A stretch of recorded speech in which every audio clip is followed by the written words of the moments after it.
کھانا جب بھی بندہ کھائے، بچے کھائیں گھر میں، کوشش اگر ہو کہ سارے اکٹھے بیٹھ کے کھانا کھائیں۔ ایسا ماحول اگر ممکن ہو تو اکٹھے بیٹھ کر کھانا کھائیں گے تو نبی پاک نے فرمایا ایک بندے کا کھانا 2 کو اور 2 کا کھانا 4 کو کافی ہو جائے گا، یہ حضور نے فرمایا۔ اور پھر جب کوئی بھی گھر والے بچے بیوی سارے مل کے کھاتے ہیں تو فرمایا اللہ تبارک و تعالی ان کے اوپر ناز فرماتا ہے، خوش ہوتا ہے جب اس کی مخلوق اکٹھے بیٹھ کے کھانا کھاتے۔ تو جب کھانا کوئی شخص کھائے اور اس سے پہلے بسم اللہ الرحمن الرحیم پڑھ لے تو اللہ تعالیٰ اس کھانے میں برکت عطا فرما دیتا ہے۔ پھر جب بندہ کھانا کھائے تو اپنی ورکنگ کے حساب سے کھانا کھائے، یعنی نماز فجر کے بعد جب ناشتہ کرے تو ناشتہ اتنا کریں جتنا آپ نے کام کرنا ہو۔ جیسے کسی بندے کا کام ہے بیٹھ کر ڈیوٹی کرنا، کرسی پہ بیٹھنا، ورکنگ نہیں ہے تو وہ ناشتہ ہلکا کرے اور پھر دوپہر میں ہلکا کھانا کھائے۔ اسی طرح اپنے کھانے کو 3 حصوں میں تقسیم کر لے۔ جس نے مزدوری کرنی ہے تو وہ بھاری کھانا کھا سکتا ہے، کیونکہ وہ جب مزدوری کرے گا تو اس کا کھانا جو ہے وہ ہضم ہو جائے گا۔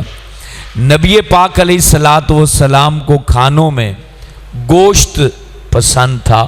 اگر آپ کو کسی طرح کی کوئی بیماری یا عذر نہیں ہے تو ہفتے میں چند دن اپنے کھانے میں گوشت بھی رکھیں کہ اس سے انشاءاللہ سنت بھی ادا ہوگی اور جسم کے اندر قوت بھی آئے گی۔ حضور علیہ الصلوۃ والسلام کو سینے کا اور بازو کا گوشت پسند تھا، جیسے بکری وغیرہ ہے تو اس کے سینے کا گوشت اور بازو کا گوشت جو ہے یہ حضور علیہ الصلوۃ والسلام کو پسند تھا۔ جب بھی آپ لیں گوشت تو اس نیت سے لے لیں گے تو آپ کو ثواب بھی ملے گا۔ مچھلی بھی حضور علیہ الصلوۃ والسلام نے تناول فرمائی، مچھلی جو ہے وہ بھی نبی پاک علیہ الصلوۃ والسلام نے کھائی ہے۔ اور مچھلی ایسا کھانا ہے اس کے اندر بلڈ پریشر کا مریض ہو، شوگر کا مریض ہو، یہ جتنی بھی نئی نئی مرضیں ہیں اس کے اندر وہ گوشت نقصان نہیں پہنچاتا بلکہ بندے کے جسم کو فائدہ پہنچاتا ہے۔ کھانا جب کھا چکیں تو کوشش کریں کہ برتن کو اچھے طریقے سے صاف کریں، اور آخر میں اور شروع میں اگر بلڈ پریشر کے آپ مریض نہیں ہیں تو نمکین کھائیں گے تو اس سے 70 بیماریاں انشاءاللہ تعالی دفع ہوں گی۔ اور کھانا کھانے کے بعد اپنے دانتوں کا خلال کرنے والے کو ڈائریے کا مرض نہیں لگتا، جو مسوڑوں کا خاص مرض ہے اس میں بندہ مبتلا نہیں ہوتا اگر خلال کرنے کا عادی ہو۔ تو جب لکڑی سے خلال کریں تو اس لکڑی کے ساتھ جو کھانا نکلے اس کو پھینکیں، اس کو نگلے نہ۔ یعنی خلال کا 2 طریقے ہوتے ہیں۔ اگر آپ نے اپنی زبان سے کھانا نکالا ہے، بعد دانتوں میں پھنسا ہوا کھانا زبان سے بندہ نکالتا ہے، زبان سے کھانا نکالا ہے تو وہ آپ کھا سکتے ہیں، لیکن آپ نے اگر لکڑی سے خلال سے کھانا نکالا ہے تو اس کو کھا نہیں سکتے، اس کو پھینک دیں۔ اچھا، کھانا آپ کے ہاں کوئی بندہ کھانے آیا ہے تو یہ ایک ادب سن لیں۔ جب کوئی آپ کے ہاں بندہ آیا ہے تو آپ اگر صاحب ثروت ہیں، مقصد اس کی مرضی سے کھانا پیش کر سکتے ہیں، تو اس سے پوچھیں کہ بھئی آپ کیا پسند کریں گے، لیکن آپ کے پاس گنجائش نہیں تو پھر جھوٹ نہ بولیں۔ آپ کے گھر میں جو پکا ہے آپ چپ کر کے اس کے آگے رکھ دیں، اس کا دل کرے تو وہ کھا لے گا، ورنہ آپ اٹھا کے، اس کا دل نہیں کر رہا، اس کی مرضی کا کھانا نہیں ہے تو آپ پھر اٹھا کے کچن میں رکھ دیں۔ اگر آپ کو گنجائش نہیں ہے تو آپ اس سے پوچھیں نہ کہ حضرت صاحب آپ کیا پسند کریں گے۔ آپ کو اب وہ حضرت صاحب نے فرما دیا جی مجھے تو دیسی مرغا چاہیے، تو اس کے گھر میں پیسہ ہی نہیں ہے تو وہ حضرت صاحب سے پوچھنے کی ضرورت کیا ہے؟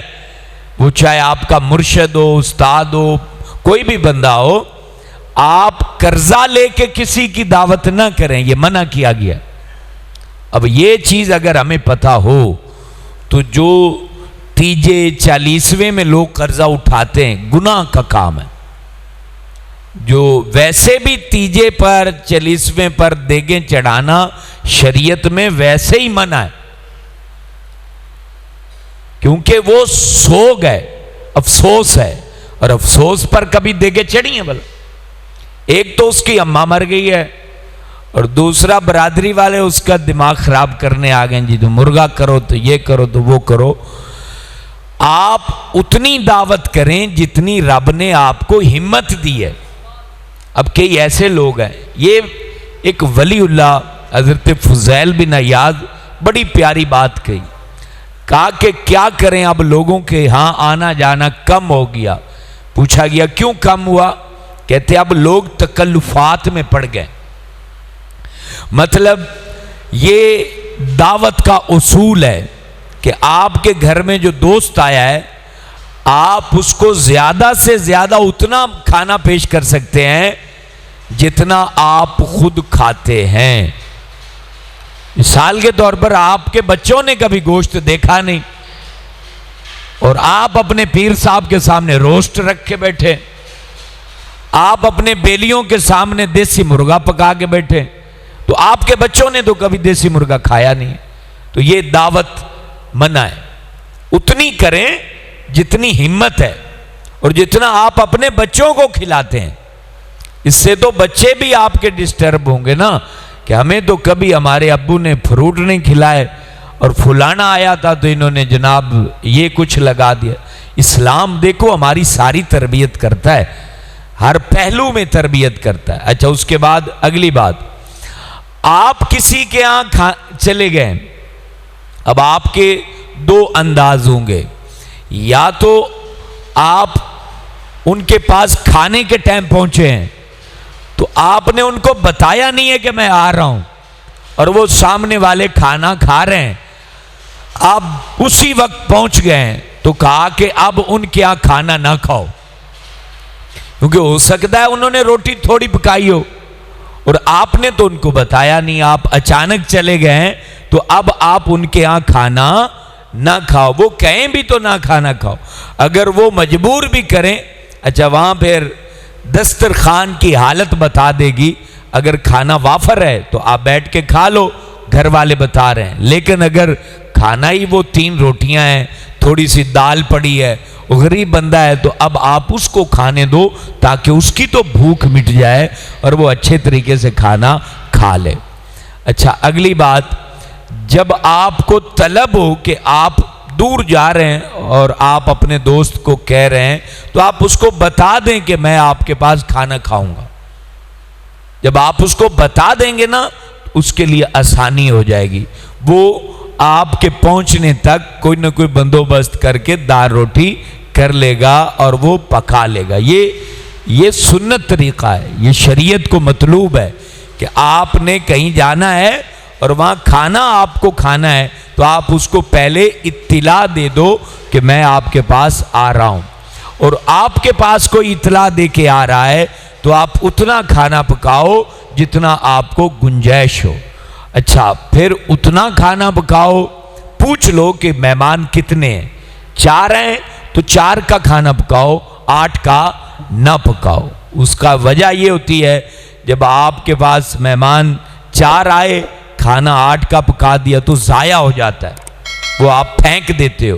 اتنا زیادہ بناؤ کہ مہمان کا بچ جائے تو آپ خود کھا لو، کیونکہ فرمایا مہمان کا بچا ہوا کھانا اس پر اللہ حساب نہیں لیتا۔